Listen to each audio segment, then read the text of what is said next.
જયપુરમાં વીર તેજાજી મહારાજની મૂર્તિ તોડતા હોબાળો, સ્થાનિકોમાં ભારે રોષ. વિરોધ પ્રદર્શનને પગલે પોલીસ તૈનાત. જયપુરમાં સાગરનીર વિસ્તારના પ્રતાપનગર સેક્ટર 3માં વીર તેજાજી મહારાજની મૂર્તિને અસામાજિક તત્વો દ્વારા તોડી પાડવામાં આવી હોવાની ઘટના સામે આવી છે. આ મામલે સ્થાનિકોમાં ભારે રોષ જોવા મળ્યો છે. રોષે ભરાયેલા લોકોએ જયપુર ટોંક રોડ પર બજાર બંધ કરાવીને ટાયર સળગાવીને વિરોધ પ્રદર્શન કર્યો છે. સમગ્ર ઘટનાને લઈને પોલીસ ઘટના સ્થળે તૈનાત કરી દેવામાં આવી છે.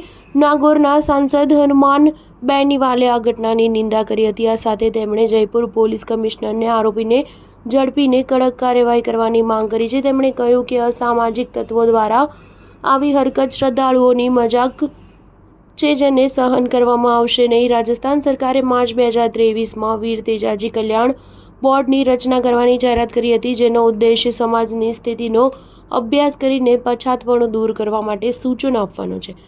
જ્યારે વીર તેજાજીની મૂર્તિ તોડવા મામલે તંત્રએ ખાતરી આપી છે કે આરોપીને જલ્દીથી ઝડપી પાડવામાં આવશે. સમગ્ર મામલે પોલીસ સીસીટીવી ફૂટેજ તપાસી રહી છે. અત્યાર સુધીમાં આ મામલે કોઈની ધરપકડ કરાઈ નથી. કયા કારણોસર ઘટના ઘટી તેને લઈને પોલીસ તપાસ કરી રહી છે.